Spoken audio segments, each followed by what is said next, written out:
So I think we can call meeting to order at 7:04. And the first order of I have on here is to welcome Cheryl as an official member to the committee. Thank you. Oh, and is that Tori that's joined us? Hi. What's your name? Hi. Tori, okay. Victoria Zhang, Yeah, who has filled out a green card and is a prospective new member. Welcome. Thank you for coming.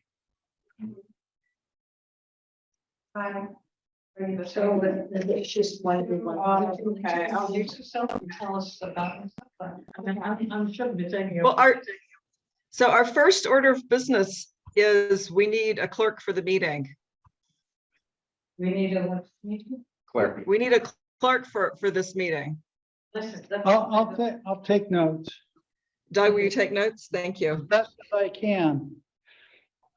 Well, it is being recorded, so we should be able to find the recording if we need to.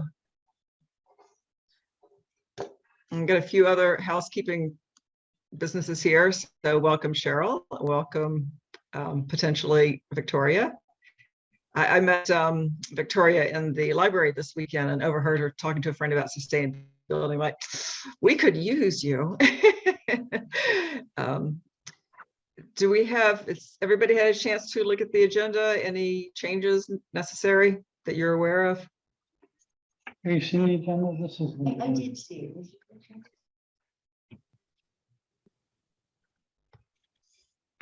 I don't have that copy, so I need. Probably.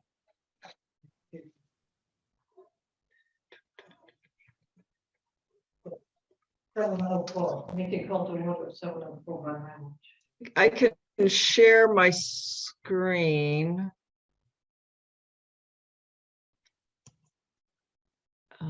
Let's see, I think if I just do that, then when I switch, it will switch. Okay, so can you see my screen now? Yeah. Very far away. Unfortunately, the pictures are covering up, but I think we can see the main thing. So we've got a clerk. So we have some housekeeping requirements. We got a bunch of emails from Lori Austin, and let's see, I don't see Karen. Michael is also not with us at the moment. Janet, I think you're all set. Cheryl, I think you're all set. Doug, you and I and Michael and Karen all need to do some follow-up. There's annual requirements for conflict of interest, open meeting law, ethics, and I think you actually didn't get sworn in again during the pandemic. You went to a second term, so you need to go get re-sworn in. If you could take care of those things. Doug, did you get the email from Lori about that? Me? Doug. I haven't seen it, but I'll have to look more closely for it. Okay, I can. Where did it come from?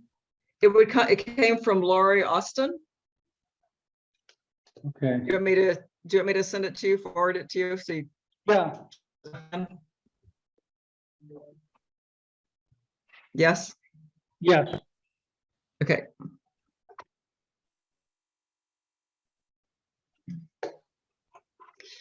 All right, minutes from our October meeting.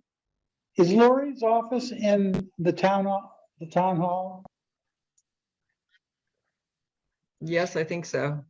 So to get sworn in, just a matter of coming back and going up and talking to her? Yeah. Yes, I actually did it at some event that she happened to be at.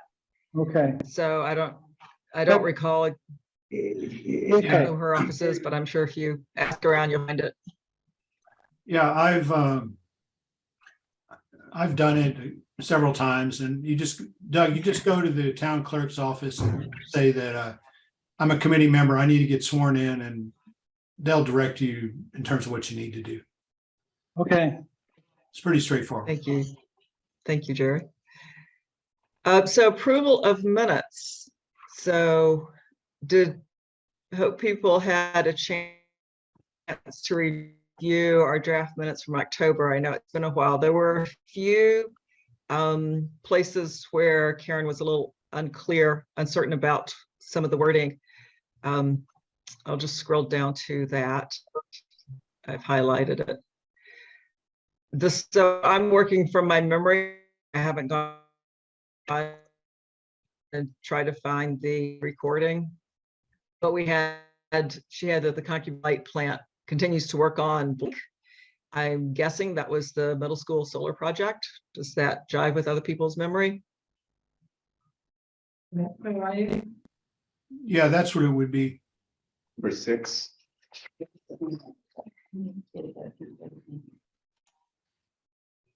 Yeah, number 6, first bullet under number 6.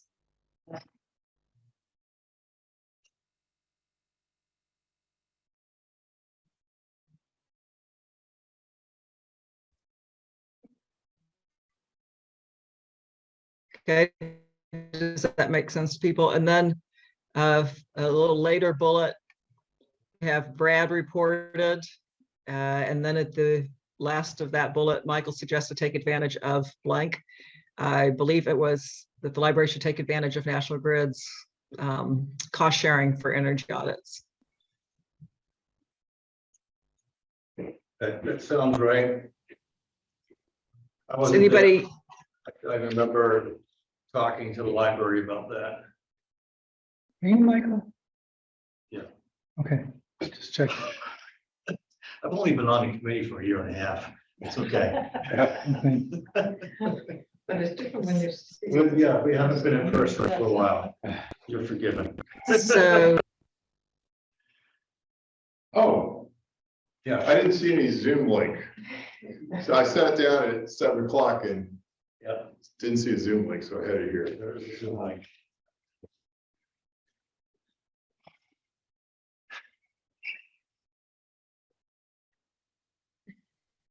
Well, I don't have any other changes, so. The only thing I want to yeah, add. Minor change. Weston and Sampson. Sampson has a P in it. Not that critical. It's SAMPSON. They were referenced a couple of times for the RFP they responded to for the middle school. yeah, thank you. Is that Michael I'm hearing? Yes.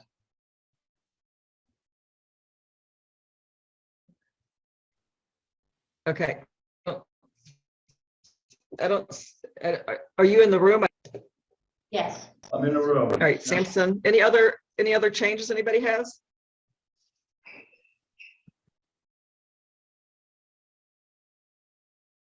Okay, could I get a motion to accept the minutes as amended? Okay.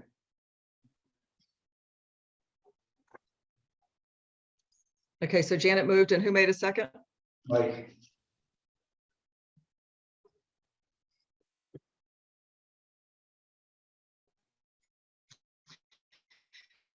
You, I made the. Okay, I think we have to take, because of the Zoom.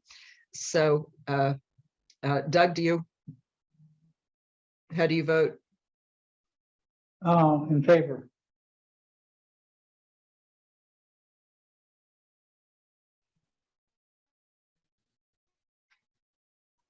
Okay. Do you vote to approve the minutes as amended? Sorry, you cut out. Who are you asking? Why doesn't somebody in the room take the roll call? Doug, why don't you take the roll call? I vote yay. Okay, Sharon, So I wasn't at this meeting, so I don't know if I can vote or not. No. Probably not. So, Yeah. yeah. You can abstain. But you don't have to. Oh. You guys say it's fine. Okay, Mike. So it's unanimous. I'll turn my camera off. Maybe that will help my connection. Jerry is yes. Yes. Yes, for Jerry.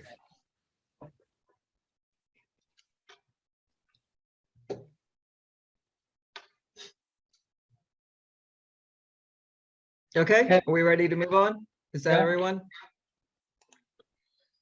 Okay, February meeting. Well, we've got everybody here. Let's see if we can pick a date that most people think they can attend.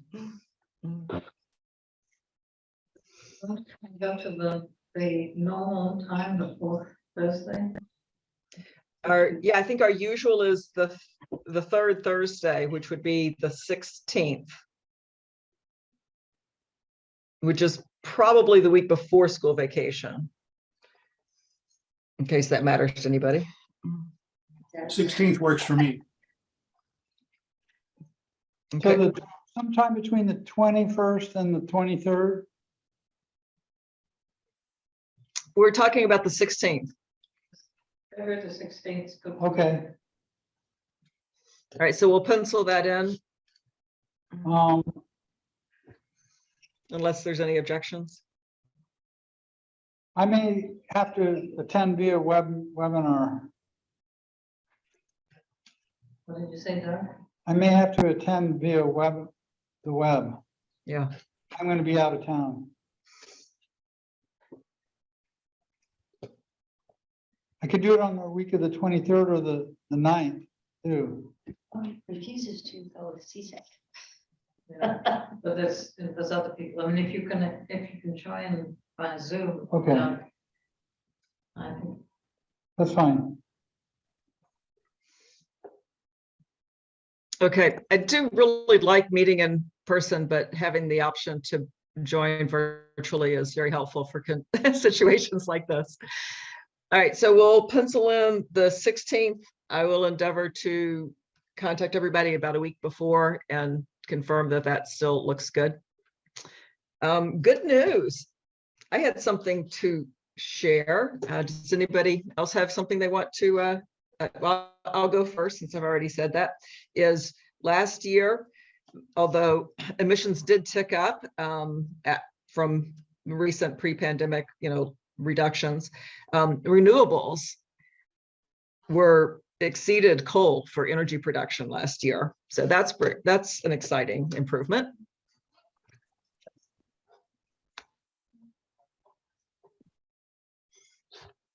something you missed on the agenda, Sharon.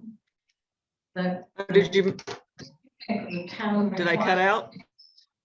Town requirements. Do you want to talk about that? Oh, I think I did. Doug. Oh, okay. Oh, Michael. Oh, I think Michael might have been late to the room. Michael, did you see the email from Laurie at the townhouse that you need? We have annual requirements for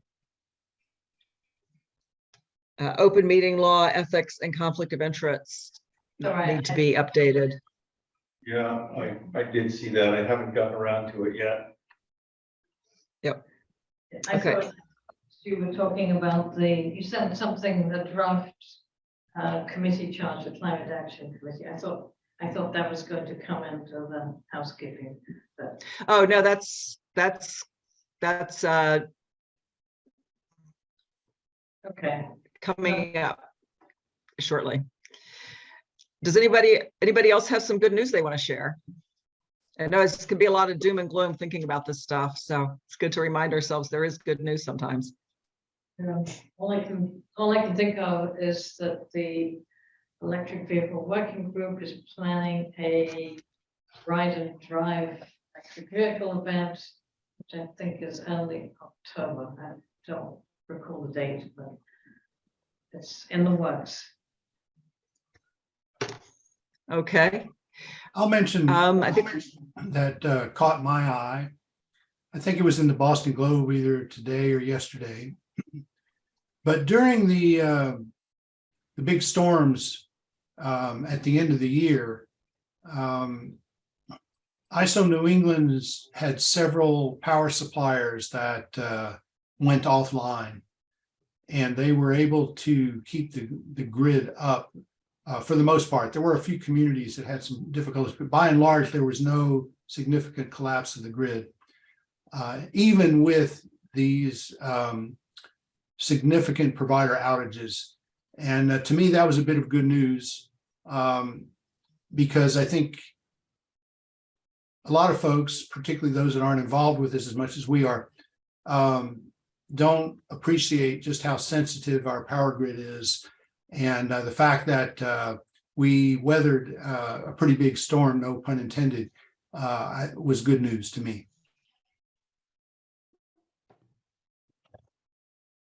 I have some news. So at the library, there's gonna be like a program for kids. Yeah, thank you. I was unaware of that. Yeah, for kids that my club is doing, and we kind of wanna have like, I guess we wanna get like really little kids like into like the environment, so like we read a story and we have like a craft for them. So if anyone has like little kids, they can bring them to the library in like 2 weeks. Cause it's like midterms, but like after that, it's gonna be like consistent. It's every 2 weeks, or it is just once in, Set like a schedule, but it's gonna be consistent 2 weeks from now, because this week is midterms, so. what's it gonna be called? We haven't chosen a name yet. Right now, it's just environmental activities for young children. But we should probably come up with one. So on that topic, I just want to add something that I read recently. I forget where this was. Speaking of young children, but some elementary school somewhere set up a recycling and composting program. And they taught the kids, the elementary school kids, about it, such that as they finished their lunches, they went and separated their the various materials for those that could be composted, those that could be recycled, that should be thrown away. And the kids got into it, apparently. And the point was that if you can engage the school children at such a young age, then that will set the stage for more participation, both at the upper grades as well as with their parents. So I should have mentioned that in good news. But at any rate, I forget where I saw that, but I thought it was very interesting. Who was it at? I'm sorry, what was that, Doug? What school is it at? I don't remember. Where was the article? I don't remember that either. I'm sorry. I can't remember those details. It's probably the New York Times, but I'm not sure. I'll see. So Jerry, Yeah. I'd be really curious to hear what the Willard School or what our own schools are doing now. When we did some work on that when my children were in elementary school, which was some years ago now, and we had them do composting, did a litterless lunch week, and it actually led to the new school being built with a dishwasher, whereas it was just before at that time, new Willard School was going to be built. And they were planning to put it with a commissary, and they were going to bring in lunch and serve the children everything disposable every day. And they partly just as a result of those efforts, we realized that was in there, and they've switched to using dishes. And Yeah. I'd love to, I don't have, my children are long past there. I'd love to know what they're doing now. Well, so I participated in a couple of meetings of the CPS Sustainability Group, and they're looking at that topic, that topic being the waste stream, pretty closely, and thinking about what they can do differently to improve or to reduce the amount of waste. Now that we have the contracts, I guess, with the commercial composting company, I remember that was the biggest challenge. Was the school was willing to do the composting, and the farm quarter mile away was willing to accept it, but having it trucked from the school to the farm was the biggest difficulty. Yeah, so I don't have any information on that, but what I can say is the CPS Sustainability Committee at least looking at how much waste is generated and where is it going. Now, the bit that I just mentioned reading about is kind of separate from that. Separate in the sense of driving change from the students themselves. And that would be complementary. But I think both things, deserve some attention. And I'll see if I can resurrect or find this article I read, and if so, I'll distribute it to the committee. But if so, I think I that know, might be- I think I know what it was. I think it was a New York Times article. I mean, I think it was a school in like Ohio. And Yes. the child like broke into tears when her Yes. mother went to throw something away. You're right. That's exactly it. Yeah. But there's Okay. a whole bunch of them. There's Cornell has a bunch of schools in New York that are doing it. They show you how to do it. It's all great schools. So I think it's, there's a lot of information on it. I just looked it up. So Cornell has a whole Yeah, lot. I think the point of the Times article was two things. One is, here's an example where it's working. And number two is that that example comes from a spot that we might not otherwise expect, kind of the Midwest, more conservative area. But at any rate, I'll send a link around so everyone can read it and see what we can take from it that we might be able to implement here. One of the things that I came across, I was reading some of the materials that Brad Hubbard Nelson sent out. And this is just good news, I guess, for the month of January and February. The Mass Energize, and particularly, you probably know about this because you were involved with the Wayland Energized Wayland group. But they have a bunch of webinars that they're doing this month and next month. I have a listing. Is that right? Have you seen anything about any of these? Yeah, I've seen that on the Energize Wayland site. So, I mean, it might be some food for thought if anybody wanted to take a look at joining or attending some of those. It reminds me a lot of the series that we did last spring, Jerry. Yeah. And you can get this, if you go to the Mass Energized website and you look at their events page, there's a full listing of all these.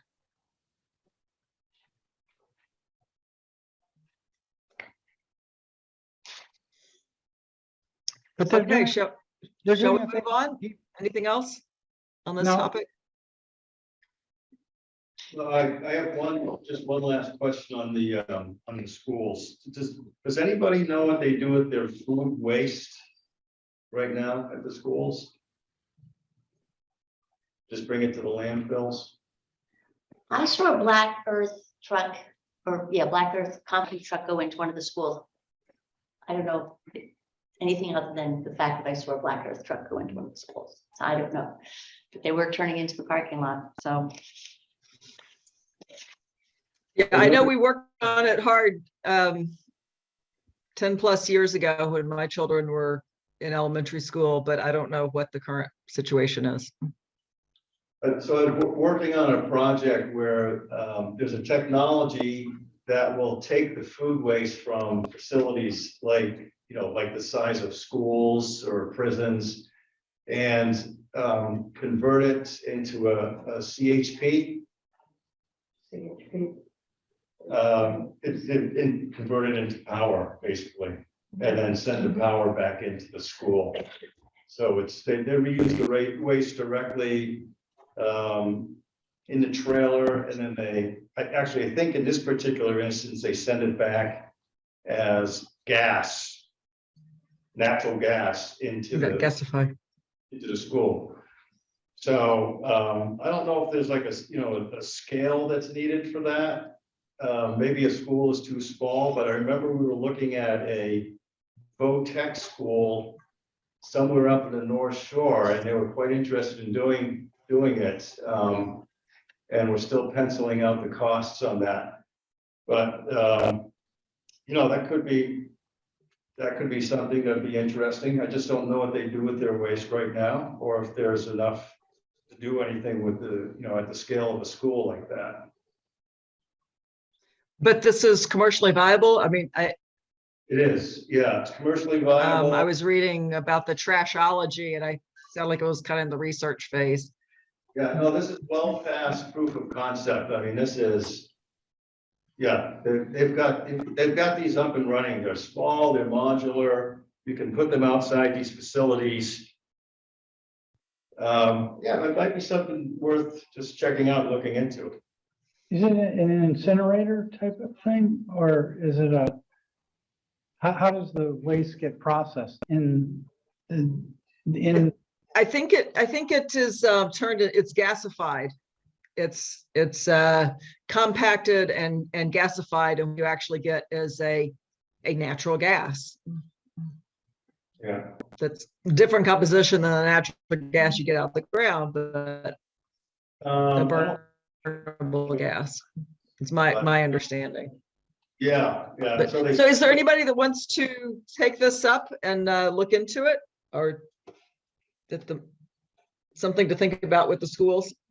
Yeah, I mean, I'm somewhat familiar with it, so I can do that. It would be nice to have somewhere to go to try to identify how much waste is, and what's being done with the waste right now. So I'm not sure who to contact about that. So if somebody does have some information or a contact in the schools that I could reach out to, I'd be happy to follow up on it. Michael, I'll send you a contact. Okay, thanks, Jerry. Yeah. The system can deal with paper waste like napkins and paper cups. No, this is all food It's waste. just food. Yes, all Okay. food waste. And in what way is it better to do that rather than compost? I don't know. I mean, we have to. Yeah. We just have to run a benefit analysis on it. It could be better to compost. Mhm. Yeah. What's the compost afterward? I don't know. I mean, we know what's done with it after it's sent into this trailer and back out as energy. So, yeah, I don't know. It's, something that we should. Finding out what they're doing now is probably a good next step. If Black Earth collects it, somebody was saying, take a Black Earth truck Yeah, in the vicinity. I know they turn into compost and they sell bags of compost. Well, the people, if it's a home collection, I believe they actually supply you with compost. But they do have compost that is suitable for your garden. They also We- take yeah. paper too. They can also take- yeah, we use Black Earth at our house. It could very well be that. Okay. Composting is better, especially if everybody's happy with it and they've got everything set up, but. Yeah. We'd be remiss, I think, not to at least uncover one other Yeah. possibility. Yeah. Yeah, I'd have to say is like, if it's that elementary school where we're putting their compost into like the bins, that might be kind of like a scary idea to like have like this huge project and then like a little kid would just like throw in like, I don't know, like their toys into it or like something random, you know what I mean? No, it is. I mean, in our school, when we're recycling, it's a big issue because they don't put the proper things in and nobody has the time to filter through it, so it all gets thrown in the trash. Absolutely, that's a concern. Does anybody know? Well, this sounds like we might want to follow up. There's a lot of interest there. Shall we move on? I was just gonna ask quickly if anybody is familiar with the whether or not schools are exempt from the food waste ban in Massachusetts, because I know they lowered the threshold from a ton a week to a half a ton a week. Right. So I'm not sure if that applies to schools, meaning they're be legally obliged to separate their food waste anyway. But I don't know, I just tried to take a quick look and I couldn't tell if schools for some reason were exempt From from 1 that. ton to half ton? Yeah, it used to be 1 ton, 1 ton a week that you were required to separate your waste. Now it's a half a ton a week. And I would imagine that a school would probably be falling under that. I think they are. So if you compost it, does that still count as food waste? In other words, Well, the idea is that you're separating the organic waste from non-organic waste so that organic waste isn't going into the waste stream. And then, you know, there's any number of options you could choose. It could be composting, it could be, you know, in some case, like for restaurants, they could donate food, leftover food, or, you know, bakery could donate leftover stuff. But, you know, so there's different options of doing it, of what you could do with it, disposal options. But the idea is that you know, if you meet that threshold, you need to, by law now, separate the food waste from other waste so that you're not just putting it along with all the other solid waste. So I mean, there could be, if schools are not exempt from that, then, you know, it would seem that. It's only organic waste though. Yeah. Yeah, not like the waste that they compost to recycle some of those plates and forks and knives and things. Yeah, I think it's recyclable. just supposed to be food waste. Okay. I mean, I don't know if it's strictly food waste versus compostable as well, but I think it's food waste. But at any rate, I was just wondering out loud whether, you know, if we're contacting the schools, maybe trying to find out if well, they have calculators online. I think it's what's the website? Recycling Works, which is a Massachusetts program. I think it's, I don't know if it's the DEP or, but they have a website called Recycling Works, and they have resources there to help you know, businesses and other organizations figure out, you know, if it looks like they're hitting that threshold just based on some calculations, and if it looks like they are, you know, the law would apply to them, and they'd have to be legally separating their food waste from other things. And I think they even offer some services where they'll come out and help you set up a program for free. So anyway, that's just something to think about if we're looking at food waste at the schools. yeah, it's a good point. I remember when that came out, there was a bit of a boom to biogas in the food recycling business because it changed the dynamic quite a bit. I don't know if schools are part of that or not, but I think, yeah, I just. Yeah, I'll see if I can find out more about that, whether schools are included in that or not. It sounds like it's a good idea, whether it's, regardless of whether it's required. Yeah. Well, this might be a good segue. I think that was Eric talking. Eric, could you introduce yourself to all of us and just a little bit of background, and then of course the big question is how can we help you help the town reach our goals, which we're going to get into more with our brainstorming a little bit. Yeah, sure. Yeah. Before you do that, can you stop screen sharing so we can see people? Oh, sure. Yep. Thank you. Thank you. Yeah, so this is me. For those of you on the other end. Yeah, so I'm Eric Sims. I know I've met a few of you previously. Some I haven't have yet to meet in person. But yeah, I started just about a month ago, beginning of December. So I've been here a few weeks. My prior experience, I should say my formal training and background is in the sciences and ecology, evolution, biology.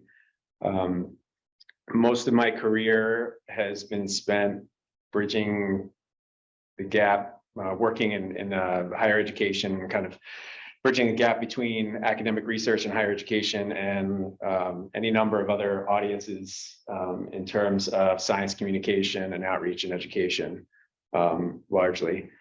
So that involves everything from working with K-12 teachers and students at schools and school districts, to working with informal educators at science centers and museums and aquariums, to working with faculty at colleges and universities and graduate students, and undergraduate students as well.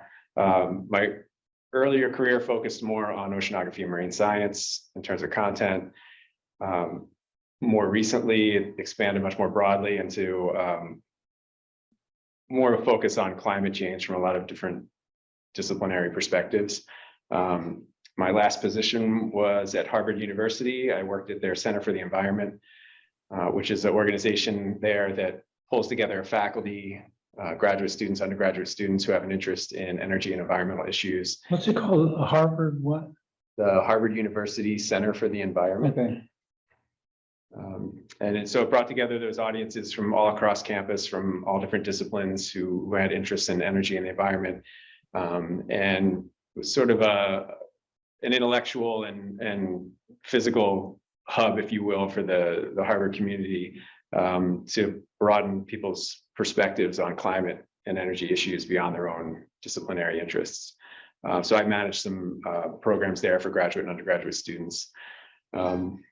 And most recently, prior to starting here, and mostly through the pandemic, I had been home managing 2 small children who kept me extremely busy and helped me develop a lot of good negotiation skills and time management skills and so on.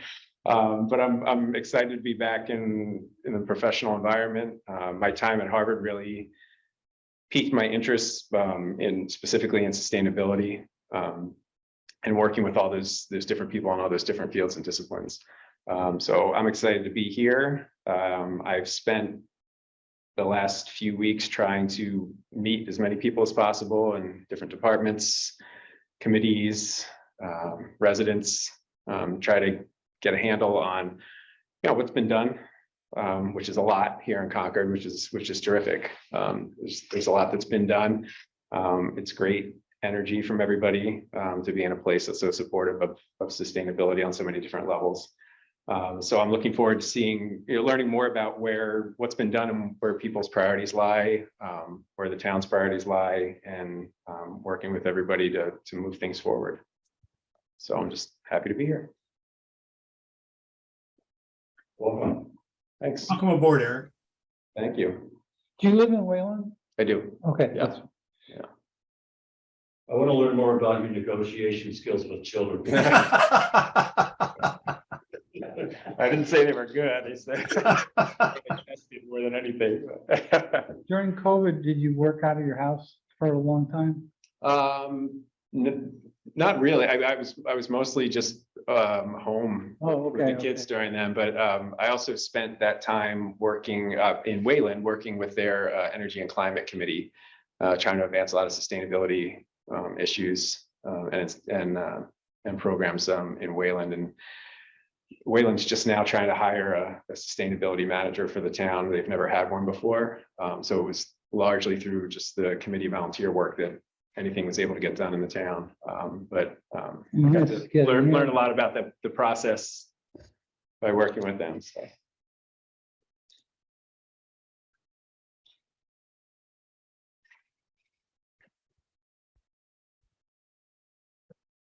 A question I have for you, I guess, is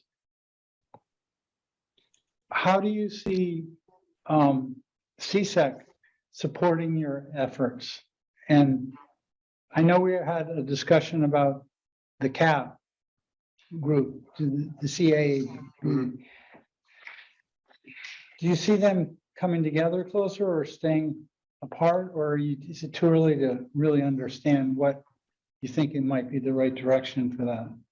Well, like I said, I'm just having a chance to really meet both of the committees. I mean, my understanding is that, CAB was formed and has traditionally been more focused on policy. Right. And this group is more focused on, communication and outreach and events, things like that. Yeah, engagement, exactly, engagement. So, I certainly see a role of both of those. I think I'm looking forward to hearing what people's feedback is and any discussion about the possibility of, combining the two. I think there's potential there. I mean, there's certainly overlap in some regards with what's going on, and I think they're both important pieces. My impression from talking to some people is that CAB has somewhat met its charge. Yeah. They played a key role earlier on as policy was being developed, and at this point, implementation seems to be pretty key with taking what's been put in place and really trying to make it happen. And so I see this this committee as being you know, and their charge as being key in that whole process. I mean, I think if you look at greenhouse gas emissions for the town, you know, the residents play a big role in that. You know, so I think having that outreach to residents is really important, and engaging them in a lot of the programs and initiatives that we'd like to do and things we'd like to see happen. But, you know, there's also outreach with the business community, which I think should, you know, become more of a priority as well. Yeah. You know, because they also have a significant impact if you're looking at greenhouse gas emissions for the town. So I think, yeah, that's interesting. You want to engage the business community as well as the residential community. yeah, and I think there's obviously different strategies for that. Yeah. You know, I think identifying what some of the best ones are will be important, you know, moving forward. So, I mean, my understanding, and I'm happy to be corrected, is that, you know, in the climate action plan, there's, you know, actions in there for engaging with the business community. But my understanding is that, you know, hasn't necessarily been a focal point as of yet. You know, I'm sure there's been some actions taken, but not anything. Some of the original action plan was pretty high level in terms of intentionality and in terms of, it was aspirational in some regards, as opposed to being tactical. You know, it hadn't been figured out at the tactical level as to what was going to go on. And I was talking to Sharon about pulling all the activities that were in the action plan that CSAC was noted for in the plan, you know, as having a role in. And it was always, in many cases, in conjunction with other organizations, wasn't just strictly CSAC. And I think that it'll take some work to connect the dots still from what the plan says, which the action plan says, to what's actually going to be happening, you know, on the street. Yeah, and I I, have had some communication with the business community here in Concord. Last January, with the former sustainability director, we met with the group. There is a group here in Concord. And it was fairly engaged. It was right in the middle of COVID, so about half people were there and half were on Zoom. But there was an interest to at the very least, keep abreast of what the incentives might be, what Concord is doing. Of course, you know, part of their interest was to be able to at least be able to somewhat advertise the market glow of being green. So that's obviously of keen interest to them. But there's also just the cost savings, and this is something that often goes unseen, is that there's usually a big cost savings with energy savings. And we only provide incentives for that first year of capital cost. But I think that part of it also is trying to educate the community on not only the environmental and ecological benefits, but also there's some real economic benefits to saving energy. The business community, I think, is more tuned into that. yeah. Yeah, and I would love to engage with them more and you know, seek input from everybody about, you know, thoughts on that, you know, how to best engage those communities. So the Rotary Club reached out to me the other day and they've asked me to come and meet with them. I think there's a Concord business something. Yes, I think maybe that's with. okay. Yeah, which I haven't connected with yet. So I know there's at least one other business organization and there may be more. But yeah, I mean, I'd love to be engaging with them and you know, trying to assess their needs and you know, so I also just had a conversation yesterday with the executive director of Newbury Court, who had reached out and expressed interest in, what I and the town could do to, help them try to put together a strategic plan, if you will, a strategy for, what they might be able to do in their facilities. So Check there's. out all of my boxes here. I'll probably have nothing to say for the rest of the meeting. Just hit the 3 points that I'm also interested in. The business community and you brought up the libraries. Yeah. And Newbury Court is very interested in looking at heat pumps. Yeah, so I But the talked. size of that facility is such that it's a hugely, it's like a big commercial building. Yes. And exactly. the type of thing that it needs is our ability to bring something to the foreground is not anything like what it needs. It needs an engineering study. It needs some serious engineering to establish what is there and what needs to be done. Yeah, and I also work for National Grid, so I wear 2 hats here. And one of the benefits that I see with having that role is an understanding of how to go about these sort of processes where we engage engineers for large facilities such as Newbury Court. So to me, when I hear that, it's like, oh yeah, I mean, we do this every day. We've got a whole group of engineers that we work with, and they'll do this engineering study pretty much free of charge. So it sounds, I think it sounds maybe a little daunting or intimidating. When most of the work is typically more geared towards residences, but I'm here to tell you there's a whole world out there of engineers that will do this for almost no charge at all. They will go in, they'll assess that facility, and they'll come up with the best approach for that. So it might be replacing it with condensing boilers.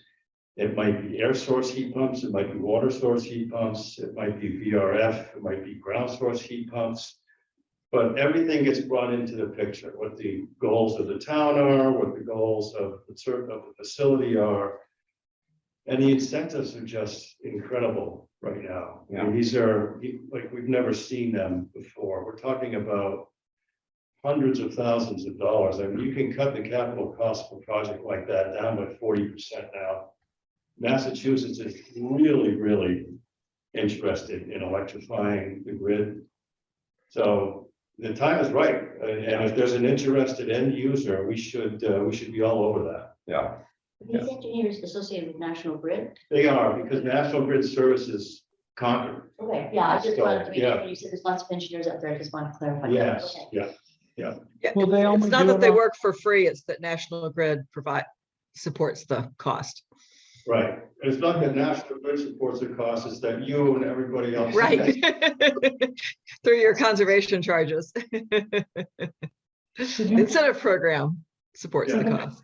thing. Is that a conceivable possibility that you could use the engineers from National Grid? Yes, absolutely. Yeah, and National Grid has their own goals and incentives too, so. Do you think they have a different agenda though, slightly than what our town agenda is? No. No. The PAs are very sensitive to that. I mean, there have been some stories in the Globe lately that have alluded to that, and they're not true. The National Grids and the Eversources of the world have a mandate that they need to meet, which has been hashed out years in advance with the Department of Public Utilities and the DOER. And they're really they're the front lines just carrying out the mission. So their mission is aligned with the DOER and the DPU, which is aligned with all the municipalities and towns in Massachusetts. Mhm. Would you be able to be involved with getting a connection together or something like Oh, that? absolutely. Yeah, we've already done that with the library. So we've met with the library and they're engaged and they're ready to take next steps. So. Yeah, absolutely.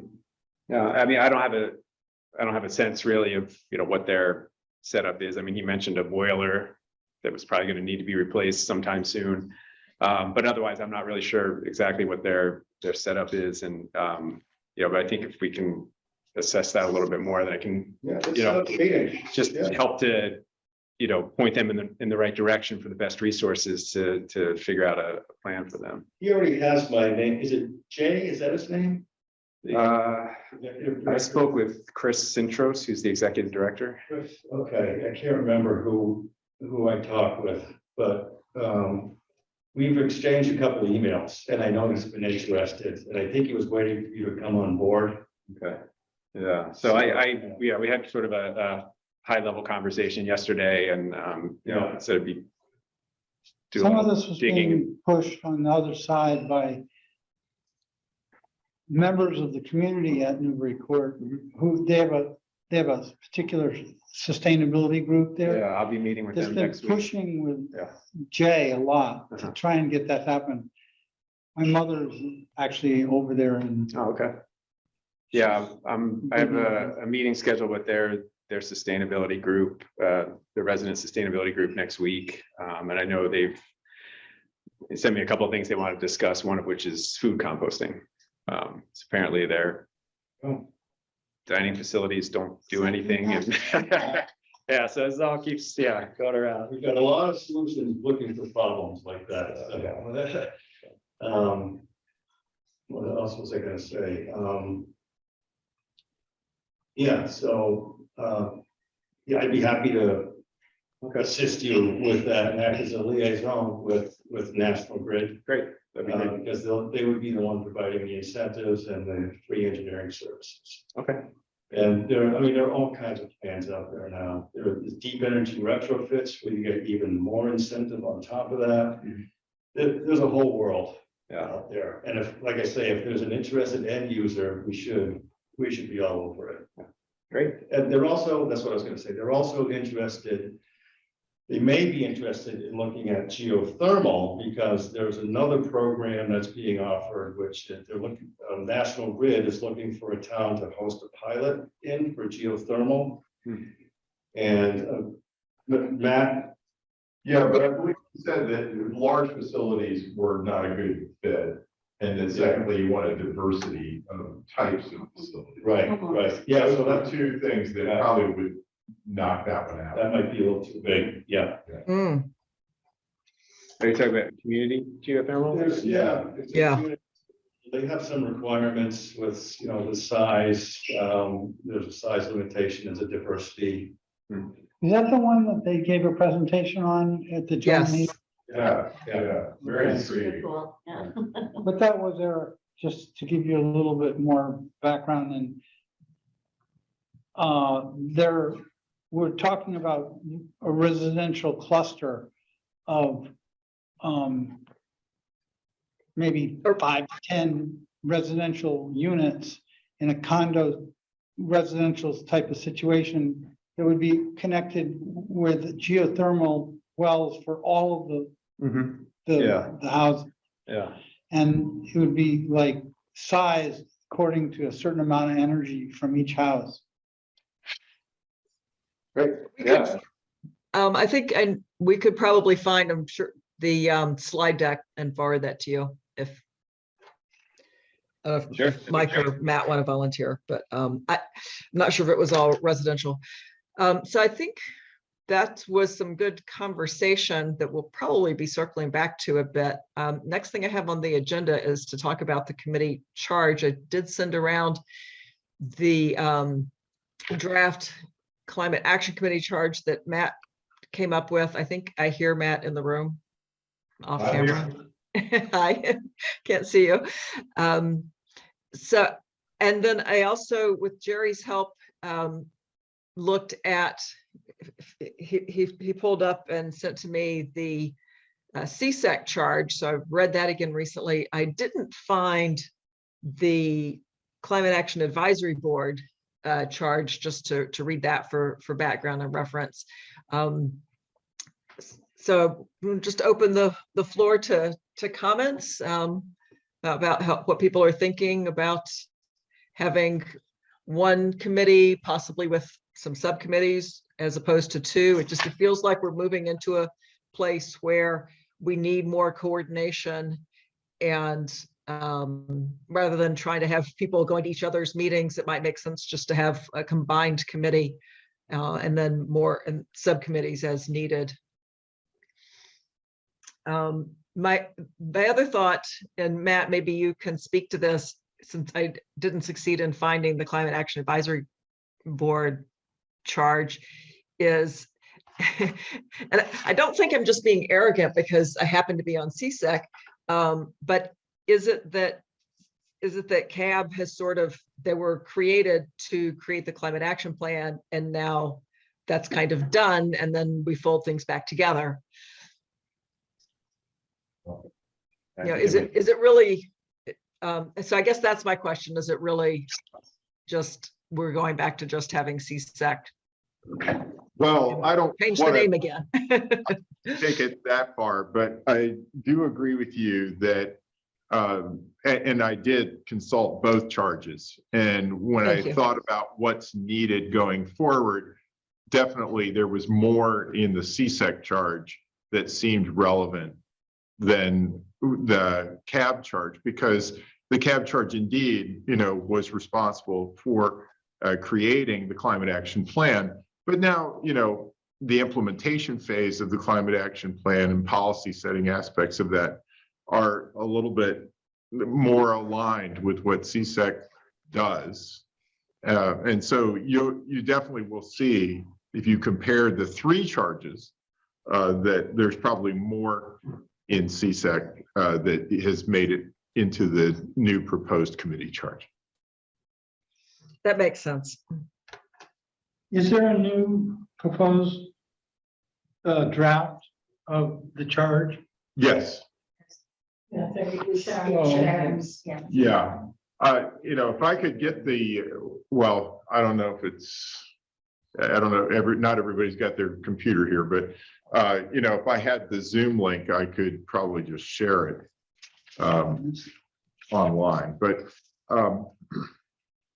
we could also just talk about the paper copies if people have it in front of them. Is this with the So the Zoom link should be in the agenda on the town calendar. Oh, okay. It's within the agenda. Okay, so it wasn't in the meeting calendar, but you're saying it's in the If you just go to the main calendar that has meetings listed on this Oh, January 12th. actually, I go in there and I don't. Mm, the Bob, agenda is there. I don't know that this. why? Okay, gosh. So I would have been by Zoom if I had seen that. I have a question. So I think, Yeah. Maybe split in the first place. Well, they weren't split. So the CSEC is a committee that's been around for many years. And then when it was time to create the climate action plan, the Climate Action Advisory Board was formed. I should also say that there were some differences in sort of goals. Like CSEC was much more of a kind of an activist group, if you will, even though it was a town board or committee. And it is a select board nominated group, whereas the Climate Action Advisory Board is a town manager nominated group. And so under, I think, a previous administration, there was definitely a distinction in sort of the levels of, the kinds of interests, I would say, that each of the bodies had. And that's something that's, I think, now gone. That's not that distinction. No If I longer. recall correctly, the original charter for CSEC was to administrate a fund that was for the purpose of doing sustainability work in the town. Well, that fund eventually got dispersed completely. And in the gap, I guess we started to do these fairs and community work and. And the charge for CSEC has been revised over time. Yeah. Yes. Yeah, And that there was the energy component, right? So it was sustainability and energy. So that's another aspect to this. Yeah. Is everyone like agreeing that they should like join together as like some resistance from their side? Cause like, And to me, that makes sense. When it comes. I haven't heard there was resistance when I first raised this about 9 months ago. But more recently, there's much more of well, you all tell me.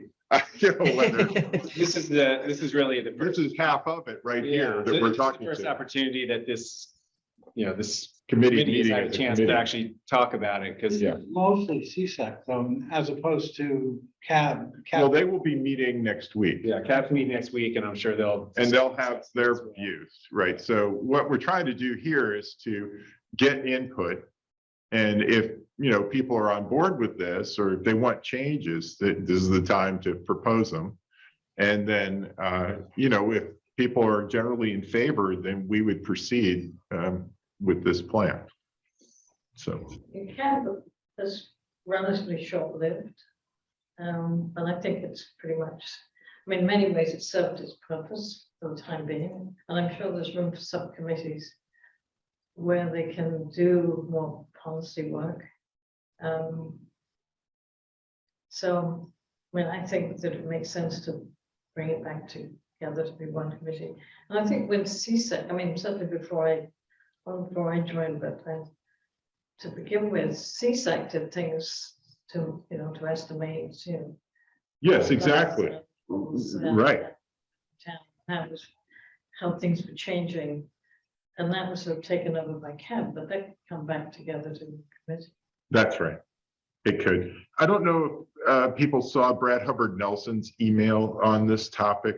So he was proposing subcommittees, and he had a big list of like 11, which, we're not gonna have 11 subcommittees. But I think the point was for brainstorming purposes, to suggest the kinds of things that you could have subcommittees about. And for me, after reading that, the ones that seemed like the most important to get started with was to look at the different constituencies in town that need to be motivated to change. And that is the business community. And then, those programs are very different for the business community than for residential purposes, and then municipal, right? Those are the three. And for municipal, I just felt like, well, we have a sustainability director who's on staff. So hopefully the, town committee doesn't have to start with a subcommittee for municipal. But I think having separate subcommittees for residential and commercial would be a great place to start. And I think commercial would also go for the larger scale things like a Newbury Court, right? That those kinds of programs. So, Libraries. well, I think that's municipal. So again, yeah. So Yeah, the scale of some of those buildings might, I think there'd be affinity with the commercial plant programs, but even so, I think that municipalities or, government facilities have a whole different set of things that they can tap into, and limitations as well. Okay. and the engagement, or it's just easier for someone like, I'm sorry, Eric. Yeah. To be able to bring stakeholders in like, for this library project we're looking at, but we figured out we probably need about 10 or 12 Yeah. stakeholders to be at the table for that. It's just hard for someone without an inside track to be able to do that. Yeah. Well, that brings up this question of membership. And one of the things I noticed, Matt, you added a preference given to candidates who have experience with the local business community. That I didn't see that in CSEC before. I think it's a good addition. I think I certainly have the perception that we've not been served, that's been an underserved segment. As we're talking right now, it also brings to mind, I noticed in the CSEC charge, there was a preference stated to have somebody with building science background. I'm not sure if we want to necessarily say building science, but has some like Mike, it's some either building or utility, energy efficiency, background beyond professional involvement beyond mere interest. I also like your wording for preference will be given, because I've heard some of the problems some other committees have had with when their membership charge is overly specific. The other thing I wanted to bring up is the schools. Do we want to request that preference be given to including a student, and getting people involved while they're still in school could help us connect to the schools better and get that get that energy and momentum going.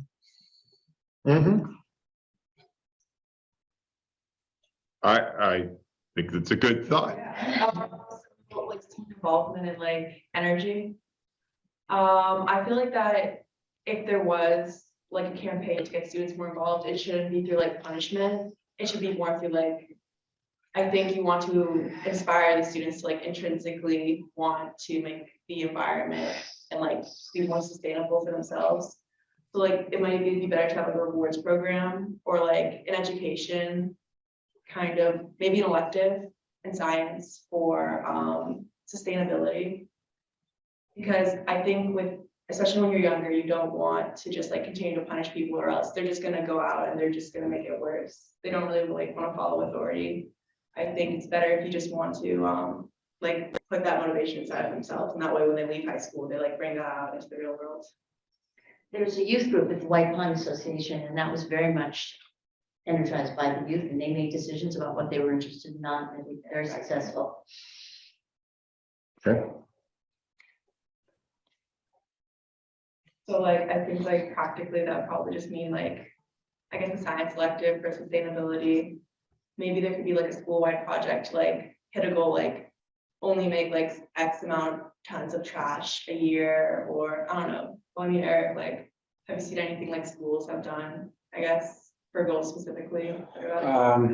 Well, it's been a while since I worked directly with schools, but yeah, I mean, I think with probably a little bit of investigating and searching, I'm sure you can come up with some good models that other schools have done in terms of engaging students. I mean, I don't know.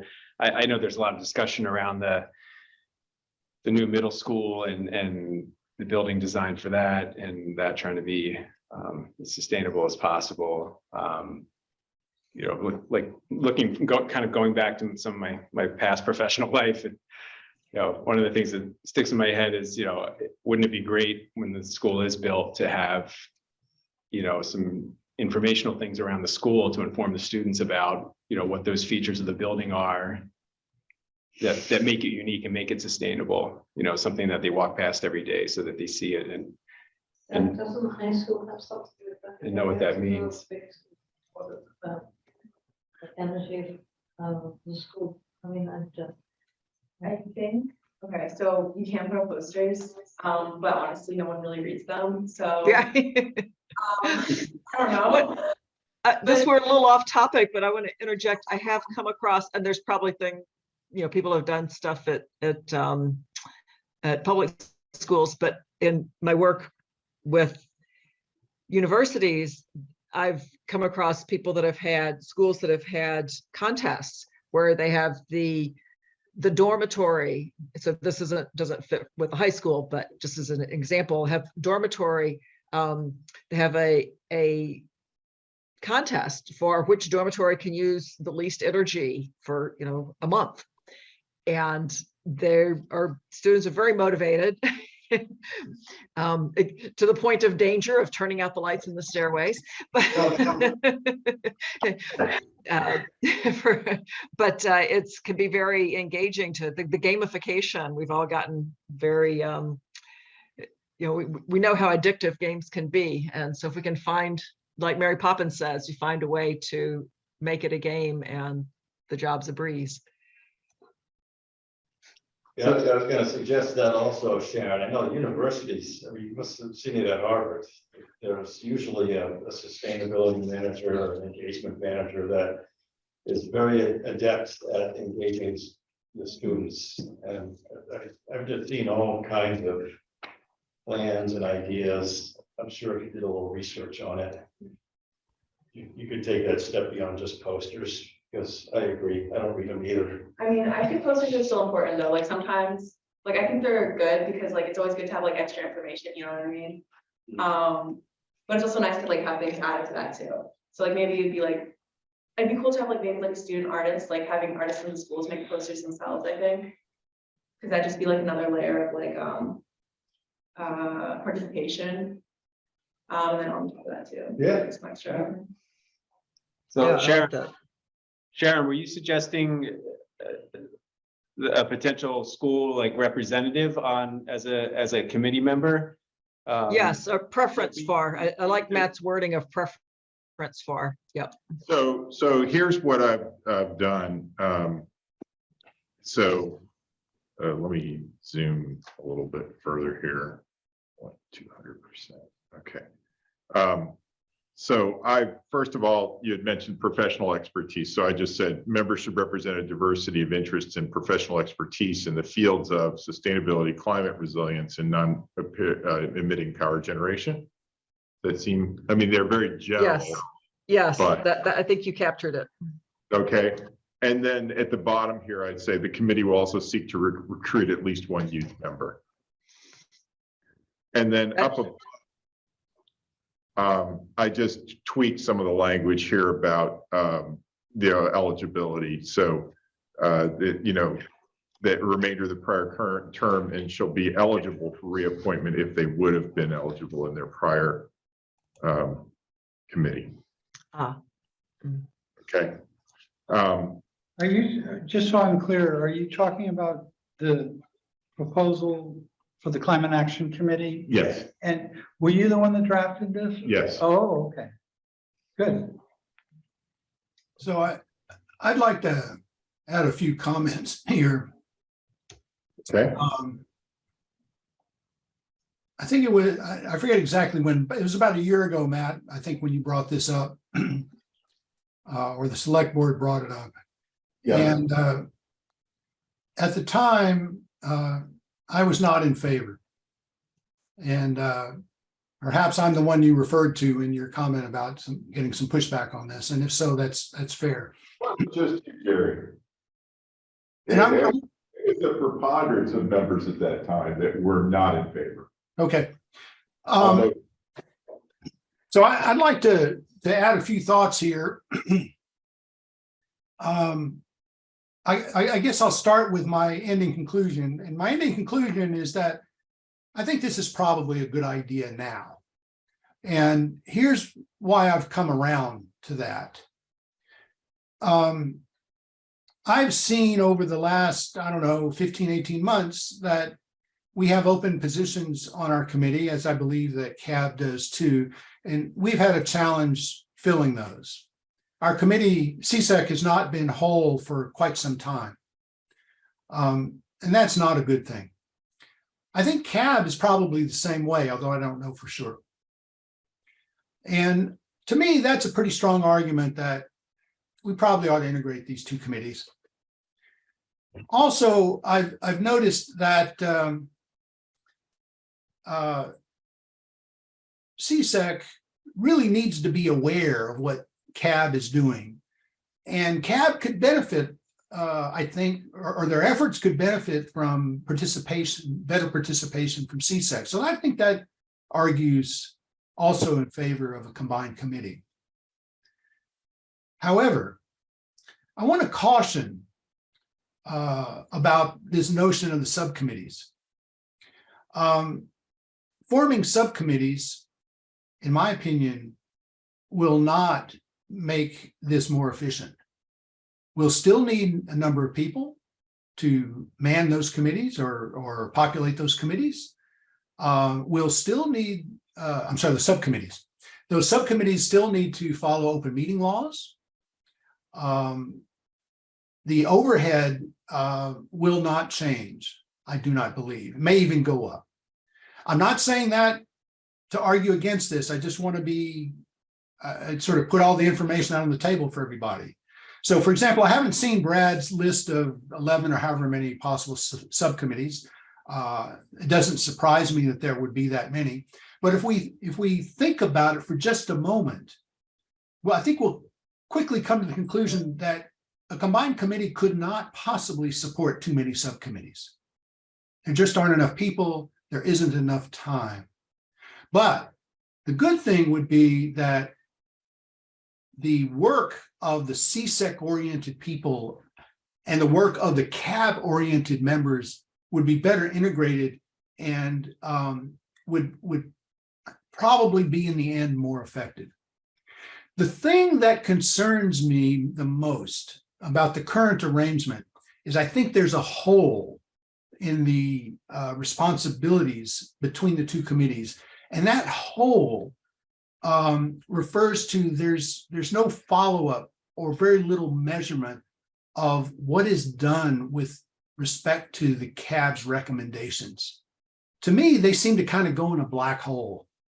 CAB comes up with ideas, presents them, I presume, to the town manager, and then what? Right. We can see, for example, very concrete example, CMLP is way behind in their pursuit. I shouldn't call it a pursuit. They're way behind in reaching their goal, the goal outlined in the plan published by CAB of 20 megawatts of solar power by, I forget the year, 2030, I think. They're way behind. There's been no attention on that. There's a hole there. And I would hope that an integrated committee could find a way to draw some attention to the progress we're making on the proposed policies or the lack of progress we're making. So at any rate, just to return to my summary that I began with, I'm in favor of this, but I just wanted to put some other ideas on the table that I thought about in contemplating the integration of the two committees. Yeah, well, I just want to respond briefly. My response to Brad's email when I first saw it was, well, let's start with just being able to achieve quorum. So a committee that can achieve quorum, Yeah, we'll take that win and we'll build on it. But as far as subcommittees are concerned, think about a subcommittee as 3 people, okay, as opposed to 9 people. And so the objective there is to have, a discrete task, and that, people are bringing that, taking time to work on that task and bringing that back to the committee. That's the idea of a subcommittee, not a big, vast group of people, and hopefully minimal overhead. Though you're right, Jerry, that, if you assign something to more than one person in a committee, it becomes a subcommittee that is subject to open meeting law. And so you do need to at least announce that you're having a meeting, where it's going to be and when it's going to be. But just that, because you have that there, and then you have to take minutes, but then, you don't have to have Minuteman Network recording it, and, it doesn't have to be here at the townhouse and all that stuff. And, it hopefully can be very focused on just getting the work done. So with not a lot of formalism as we have here, all the reviews of minutes. I mean, sure, you'd have minutes, but they're brief, and that's the idea. Well, actually, that my point was different in that it requires the same formalism. If you're going to have an open meeting law, don't you have to have minutes? If you follow open meeting law. But like I say, they can say, we got together, we talked about this, and that's the same as what this group could do. If you follow Robert's Rules of Order, all you really need. Here are the decisions that we made, right? That's right. Right. Yeah. A lot of times it's amorphous in these small groups of people, and they're meeting at a restaurant or, something around town. It's not like a meeting like we're having here tonight. in the subcommittee structure, it's just harder to do it, I think. I can see what Jerry's getting at. Yeah, well, let's start just with a committee. And then, if we can build on that, that's the thing. Yeah. But any meeting has to be in a public place. It does have to be in a defined place. You have to say, at least 48 hours of business day ahead of time where it's going to be, But you can't have it in a restaurant. Well, it has to be in a place that the public can attend. Yeah. So. Anyway, I think that this this charge doesn't require subcommittees. So. Yep. So do we need further comment? Are people ready to? I think CAB needs to say what they think, and then we need to come back to it. Well, I think we can say what we think. They'll be meeting next week. CAB will be meeting next week. I think there's a tentative agreement that it's a good idea. Does anybody want to make a motion? I just have a follow-up comment on my perception of where we stand right now. So CAP sort of finished up their work. They've defined the trajectory. CSEC, it sounds like it's more from a grassroots activist committee to, I guess, more implementation. Is that a safe statement? Communications and programs. Yeah. Engagement and implementation. Yeah, it's basically engage the public and get the public to move on things. Yeah.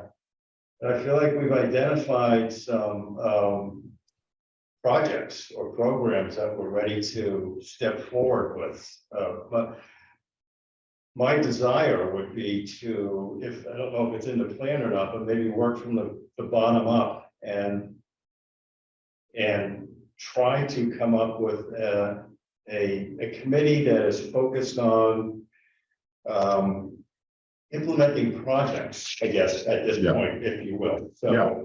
the library is a project that's going to take a lot of work, engaging the business community. Newbury Court, that in itself, that would be a big win in Concord, but it's also going to be, a fair amount of work. And if you get something like that under our belt, I just feel like that's big news for Concord, and others may follow suit. So I guess my thoughts would be, given how CSEC has morphed and how CAB has almost met their goal, are we at the point where we should start thinking more strategically about how to implement projects? Yeah. Well, and if you look under the duties and responsibilities, it's definitely focused on those kinds of objectives. Yeah. The committee, so this last one, identify and implement achievable short and long-term projects and initiatives for encouraging sustainable energy practices for the entire community, including residential, commercial, and municipal entities. Up above, develop tools to educate the public and businesses about the benefits of sustainable practices and define and track metrics for stakeholder engagement. So that's the data collection piece. that you Yes. mentioned. So, and then since CMLP is so critical, work with CMLP to develop and promote customer-focused incentives, services, and programs to reduce GHG emissions. There you go, perfect. But yeah, that's The weirdest thing about this so far is I haven't had a single edit to the purpose or the duties or responsibility. That's kind of shocking so far, but we'll see. CAB is still there, their policy, they might come up with stuff. Matt, question.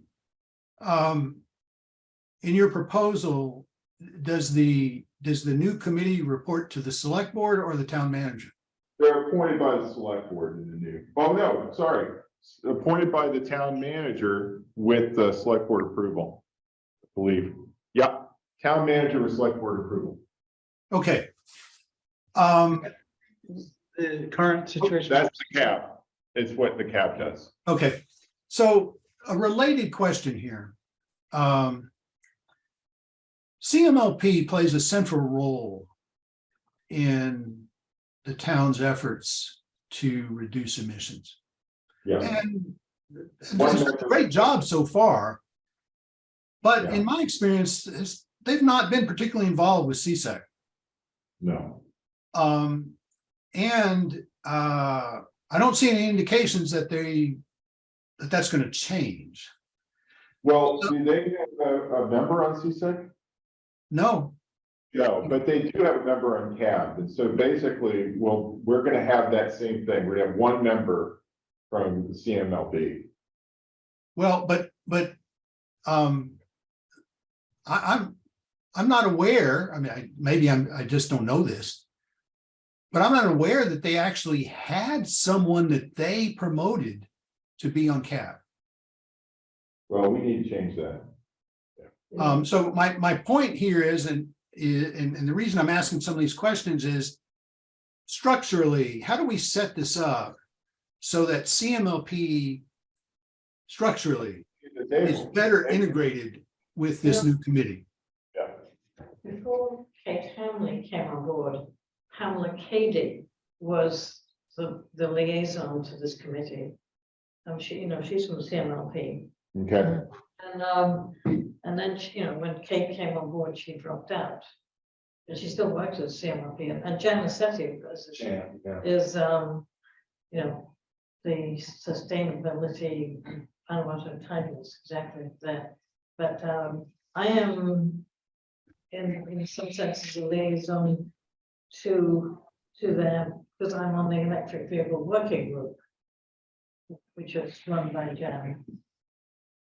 well, I'd love to see, CMLP staff support here too, but Yes, I think. I think the primary staff support is our director of sustainability. So, and we have seen, in the past, pretty, strong facilitation of especially CAP, but also in the past, but also participation in CSEC. So Yeah, I totally agree with you. anyway, I think Jerry, all we can do is try. That's what I was gonna say. Yeah, well, I think the fact that this committee would be appointed by the town manager Yeah, makes it a little closer to CMLP because yeah, Dave Wood reports to the town manager. yeah. Can you just clarify for me? I apologize for being sort of thick about it, but trying to understand how it will be different. I thought you explained that the CAB members today are endorsed by the select committee and the CMLP, the CSEC members are just appointed by the town manager. The other way around. So CSEC is appointed by the select board. And CAB is appointed by the town manager, but with the affirmation of the select board, basically. So the town manager comes up with the candidates or the nominees, and then the select board affirms them. Will either of the members of the existing committees have to change their status? No. So, again, in the charge, I've said any member of the existing two committees can be a member of the new one. You're kind of grandfathered in. Yeah. If you want it. And that was a question I was going to ask around the room is, does everybody want to join the new committee? You don't have to, but there's provision for that. Maybe we have a trial, like. Trial. Yeah. I had like 1 or 2 meetings together, and then after those 2 meetings, everyone would like fill out like an anonymous survey about how they felt about it, and then like an unbiased third party would look over it. Well, if members want to resign, basically what we would do is if we get down to 9, below 9, then we start recruiting new members. Basically, that's how it works. So Matt, Yeah. so we currently have 6, members. Actually, we currently have 6 members. Oh, maybe we're at 7. I think we're at 7. Yeah, so Okay. we currently have 7 members, and one, Doug, his term expires this year. And then several of us have expire next year. So in your second term, Yes, second term. So I have, Jerry and I were looking at this, and so Doug's expires 2023. I don't know what month. We might need to get clarification on that. Myself and Michael and Karen all expire in 2024. We all started about the same time. Yeah. Jerry, I think Jerry has a little longer, and Janet is 2025. Jerry, I don't know if you know what year you are. I don't think you mentioned yourself. Yeah, I don't, but it's. And Cheryl just it's started, 2025. so she would have 3 years for her first term. Yeah, And Jerry, so- you're still in your first term, right? No, I'm in my second. Are you in your second term? Yeah. so what we normally try to do, of course, is to have the initial terms staggered. Yeah, So that, not everybody is ending at the same time. right. It's also been interesting when we've had 2 sustainability committees. We have someone like Brad that's rotated across to the other one and sort of restarted the clock. Right.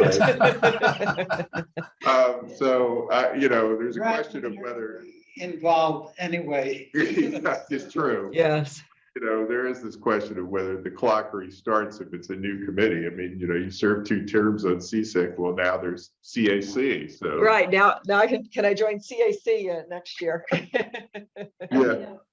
First term, so I've actually been on the committee longer than anybody else. Yeah. So if you have a Right. partial, it doesn't count, and then you can do 2 full terms after that. I know.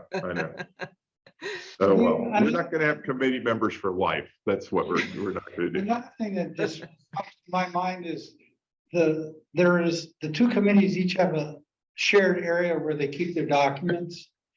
And we'd have to merge them, Oh, sure. Hopefully that's an easy job. hopefully. Okay. I don't think we'll ask you to do it, Doug. Good. I think that's what I was hearing there, is you don't want to have to do that. Okay, well.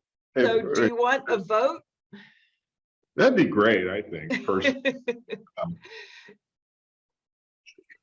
Someone want to make a motion that we support the I'll make- charge for the Climate Action Committee as Matt Johnson has presented? But right. Go ahead. What exactly are we voting on? I just. Well, basically, I think that the CSEC endorses the creation of a new combined sustainability committee along the, following the principles of the draft charge or something like that, right? I'll second that. CSEC endorses the creation of a new Combined sustainability committee.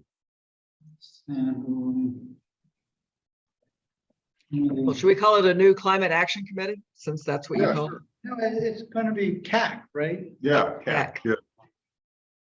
I hope that doesn't have any negative connotations. it? There's some language somewhere. Yeah, it must. So you remember the old Chevy Novas? Yes. Nope. What is it? SAC, No. SAC, Uh, Sustainable Energy Committee, or what? No, it's climate action Action committee, yeah. Again, that's, if people have any issues with that name or have better choice, then it's all's welcome. Okay, so,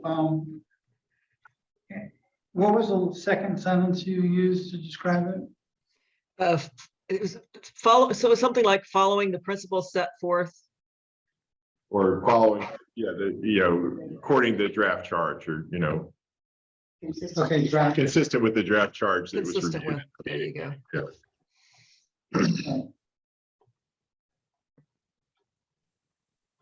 Okay, very good. Let me read it back.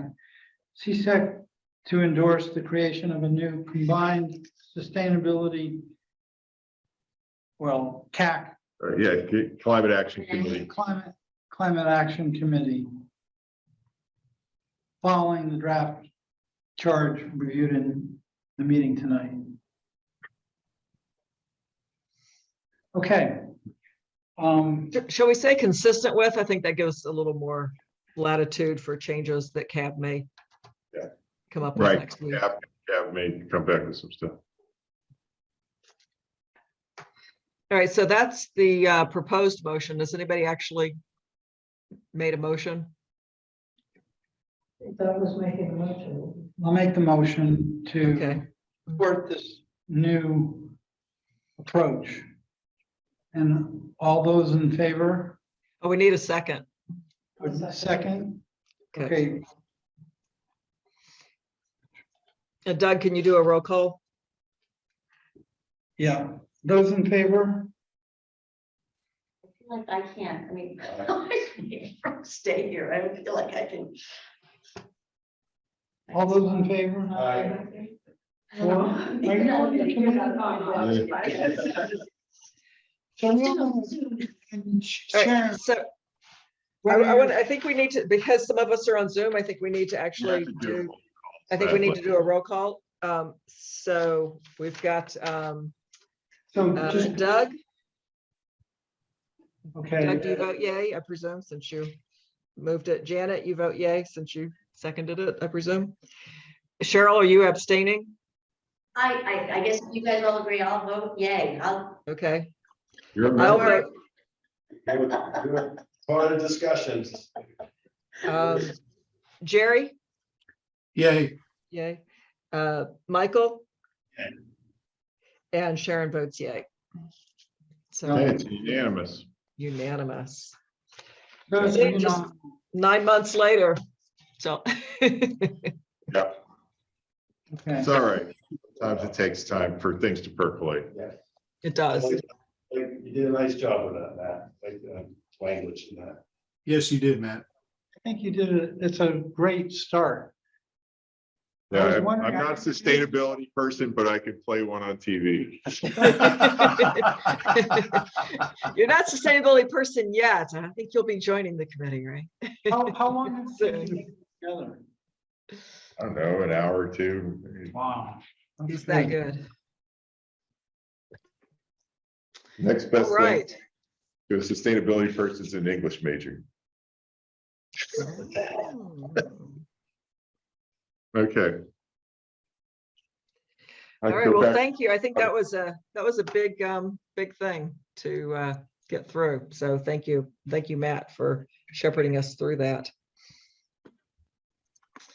I had next on the agenda member updates. I think we've been through a lot of this, working on the annual report with Jerry. I think we're in pretty good shape. If anybody has anything they want to, I'll send it to the committee and later tonight or first thing in the morning. And if you have anything you want to add that we missed, let us know. But I think we're in pretty good shape on that. We've had a fair amount of discussion already about some of the things Michael is working on with the library and Newbury Court. As Janet had mentioned, the EV drive event will be, I think, October. Do we have any other Can I member updates? Karen, Yep. Michael and the library question. Is the library, there was a plan to do a lot of sustainability programming work at the library, but is this actually have to do with equipment and heating and cooling Yes. stuff? The project that you're talking about, the new project at the library? Yes, yeah, so what's going on inside the library with, Because the new wing, the house that was redone was all outfitted with heat pumps and stuff like yeah, that. But are you talking about the old part of the library? but yeah, if they've already got heat pumps in there, it must be the old part of the library. I think it's both, she was talking about both libraries. Oh, the one over in West Concord too? When we met, yeah, Oh, yeah, so she's looking, and Eric, yes, thank you. Eric, I'll introduce you to, you may have met them already, but I'll send you the email chains that we've had, the correspondence back and forth, will help bring you up to speed. I think she's looking for a little assistance in. Yeah, I met with Emily, Yeah. the director, and just briefly, and she mentioned that, they have a new sustainability plan, so, she was just talking about the need to, start implementing that and what does that mean, so, but I have a copy, sent me a copy of it, I haven't had a chance to go through it yet, but. We've had a couple of meetings and we came up with an approach and a game plan. And I think she was probably waiting for you to come on board to just help.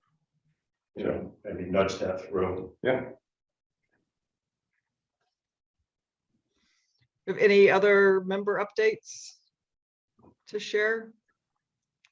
Okay, well, now we'll get to the next sort of what I thought would be meat of the, or hoped would be the meat of the meeting, or is it the bean of the meeting? We're going to have our meatless promotions. Is brainstorming things we want to do next in terms of community engagement. There's been some discussion about maybe what we really want to do is help projects get along. Maybe what we want to do is follow up on things that have been suggested. I think Jerry mentioned something gets decided and then does anybody ever follow up? We talked about trying to engage the schools more. I think there was some ideas of like artists, or so I know I fear we're running a little low on time, but if we could get some brainstorming of community engagement ideas that we might want to pursue. We had talked earlier in the year about doing something to inform the public more about the climate plans, what was it called, Inflation Reduction Act or something. And I think we came to the conclusion it was so big and complicated that it would be piecemeal. If we're having a heat pump event, we'll talk about heat pumps. If we're having a electric vehicle event, we'll talk about electric vehicles and not try to do a massive, here's everything you need to know about the Inflation Reduction Act, because it was too overwhelming. So Sharon, just one comment on that. I do remember that discussion, and I remember just like you described it. But there's another way, potentially, and that is to have some outside group come in and present on the IRA. And in particular, the Green Energy Consumer Alliance I've seen one of their presentations on it, and it's pretty good. And it covers a lot of information. And whether it's them or someone else, I guess the point here is that if that's high on our list, we could sort of subcontract it to some other group that has already done it and just somehow get them to come and do it again in Concord. Well, I think it's on the list. What else is on the list? I think we need the list first, and then we decide what's high on the list. It was something that I thought was very timely, having recently come into law. It seems to me that a sort of an overall understanding of that would be very useful for getting people engaged. And then from that, you would talk. I mean, the EV thing is so complicated. Nobody's even putting their hands in it. Yeah, I mean, I guess for now, you can lease cars, few cars. I mean, it's so complicated, they haven't even come up with regulations and they're very concerned about that. So, I mean, I don't know how we could summarize that, but it seems to me, I think as an initial thing, it'd be great to have an overarching understanding. I think a lot of people would be interested in that. And then we could break off into other things based on, either interest by businesses or individuals. But I think a lot of people would be interested in an overall understanding of it, personally. I think so. Concord Climate Action Network is planning their February meeting to have Jan Assetti and Mark Scrivener, who works with CMLP, who's an EV specialist, is coming to the Concord CAN meeting to talk about all the what's available for electric cars. But that's just one aspect of the Inflation Reduction Act. And just because they're doing it doesn't mean to say we should do something as well, because it's a different crowd. They have their meetings at 8 o'clock in the morning on a Tuesday. So there's a lot of people who wouldn't be able to come to that, who might be able to come to an evening meeting. I just wanted to let you know about that. Actually, we could make it a Zoom meeting. I think that somebody could be interested in that, I think. Yeah, I mean, it's certainly incredibly complicated. It is very, it's a lot of tentacles. Well, I mean, what do you think about the events and the campaigns that are already kind of programmed? Some of these could be taken advantage of in. Doug, what are you showing there? I can't see it. It's a list of events and campaigns that is being done in Wayland. Ah, They have a thing that is like the series we did last spring, all planned out in January this year and February. And I wonder, one thing, we put an extraordinary amount of effort into creating the series last year. And some of that content is still available if somebody wanted to reuse it. And I'm trying to think of ways, if this content exists already, I'm sure there are people in Concord that could benefit from this information too, without having to go to the effort of recreating it all. So sort of getting a summary of available related seminars or whatever that are around in the vicinity, and sort of dispersing information about these nearby information or informational. But would those people have to come, give a new presentation to Concord? Because That's a good question.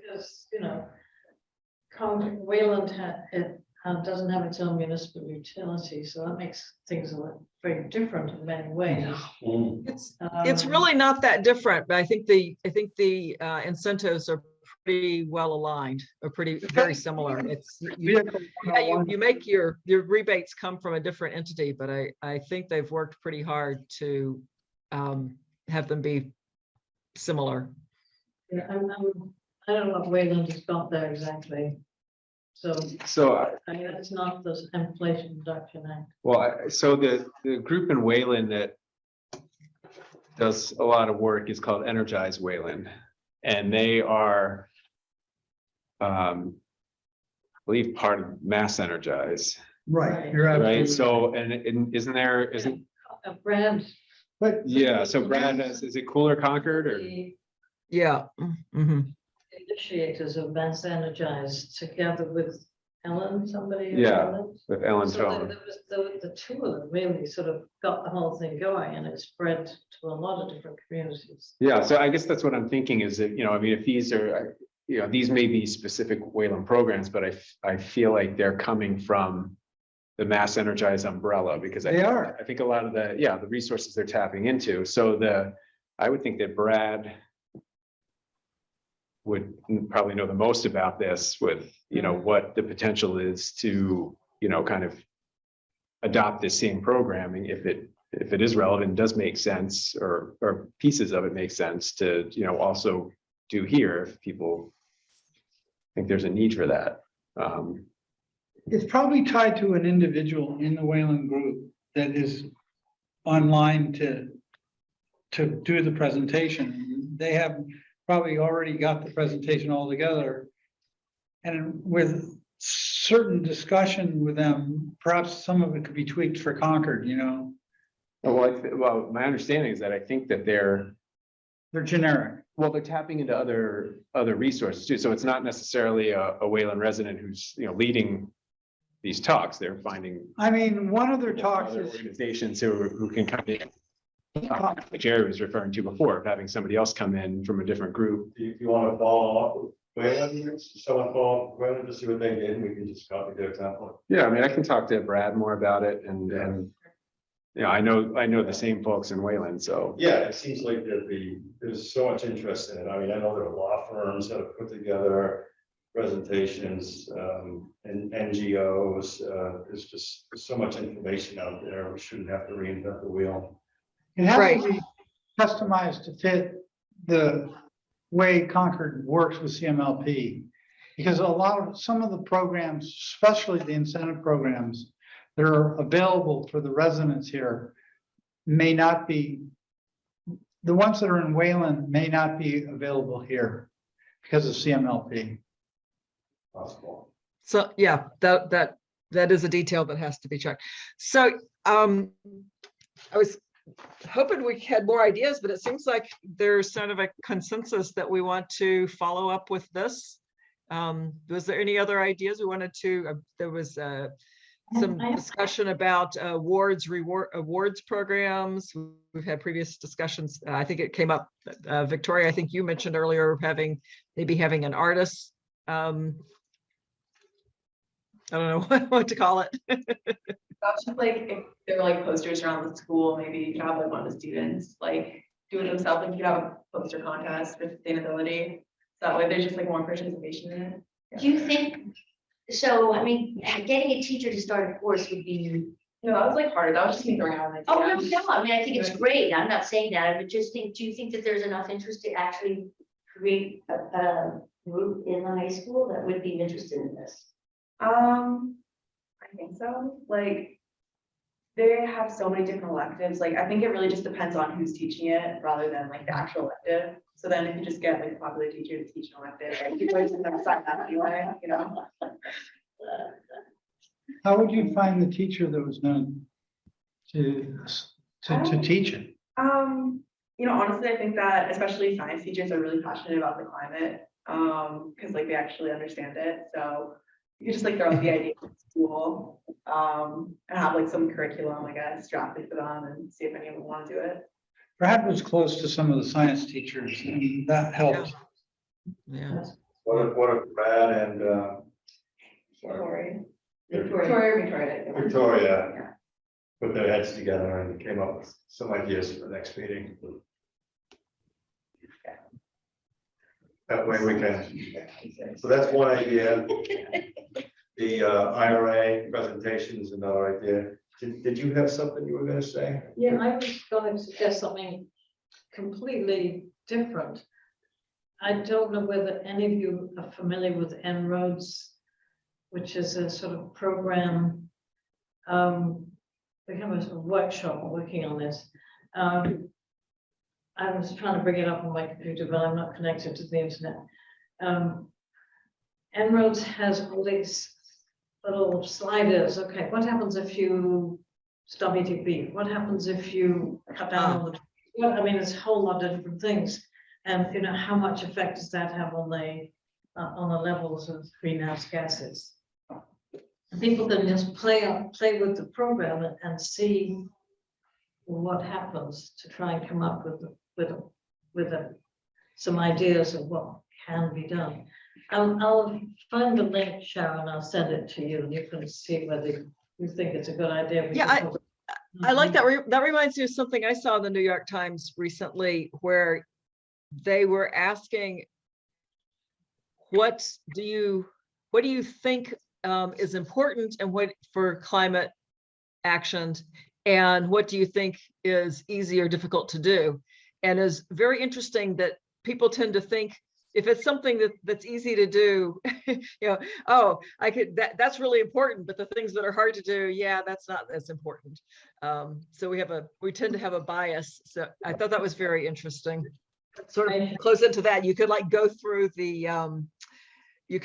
their survey multiple times to try different things. I am aware of the time and want to try to wrap things up, but Karen, could I suggest that maybe we bring this up for the next meeting?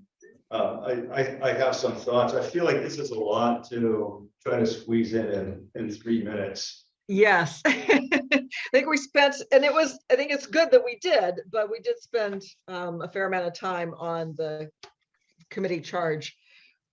So we will, Well, Uh, just carry forward the brainstorming in the next meeting. we'll do more brainstorming in the next meeting, yes, and come with ideas, with links, with visual aids. And Pam, I think we're about ready to I see Pamela has her hand up, so some public comment, Pamela. I think you have to unmute yourself. 13 Concord Green, Unit 4, talking about goals.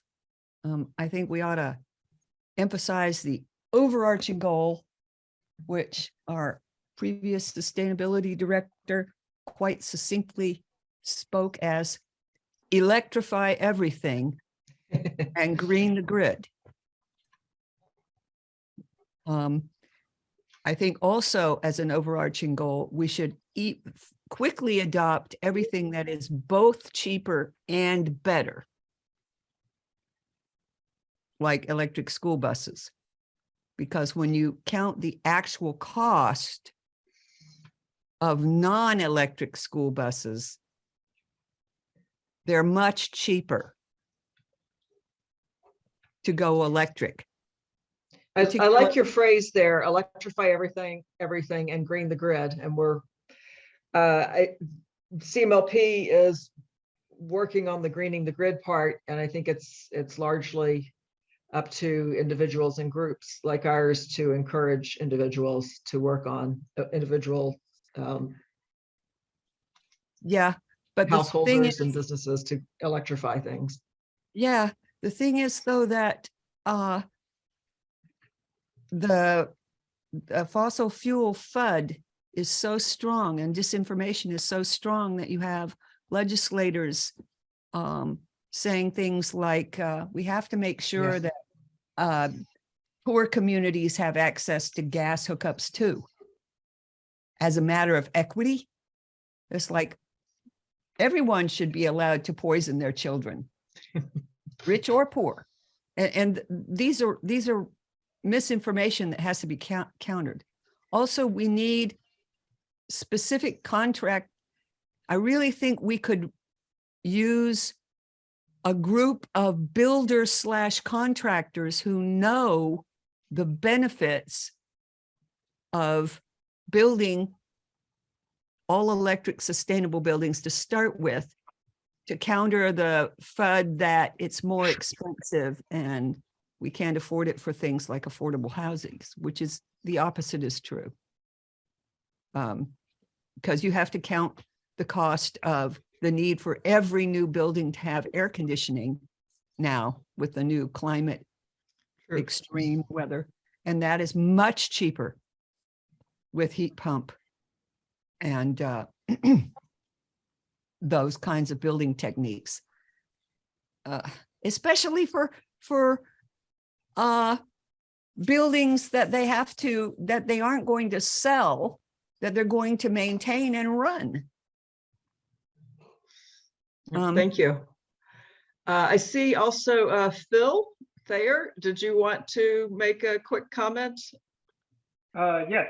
I'm recently moved to Concord from Belmont, where I served as the chair of Sustainable Belmont. And I'm really impressed with all the great things that are taking place in Concord. Just a suggestion regarding ideas for the committee to work on in the future is I gathered that there a greenhouse gas inventory for the town was done about 4 Yes. years ago. Yes. And I'm wondering if it's time to do a progress report on how Concord has done towards meeting those goals. Belmont did it, and I recognize that it's a lot of work, but it's just a suggestion that might fill the hole that Jerry was talking about in terms of making a connection between policy and results, The And- feedback loop. and using the greenhouse gas inventory as a way to actually measure the effectiveness of the various interventions. Thank you. Phil, for the record, could you state your address? Yes, 36 Mill Run Lane. It's the new Zero Net Energy pocket neighborhood next to Riverwalk where Janet lives. Ah. Yeah. Thank So- you and welcome. No one. Oh, no. So Phil, I'm happy to have somebody correct me here, but my understanding is that there was a sort of an update report in 2019 about progress. I don't think there's been anything done since then. So I do agree with you that it's probably time to revisit that and get a report on where we are with things, because I think knowing that will help to inform a lot of actions that this committee and a lot of other committees want to take. All right, well, thank you all very much for hanging in there until 9:05. Do we have any other closing remarks? All right, then we will adjourn the meeting at 9:05. Thank you all very much. February 16th is our expected next meeting.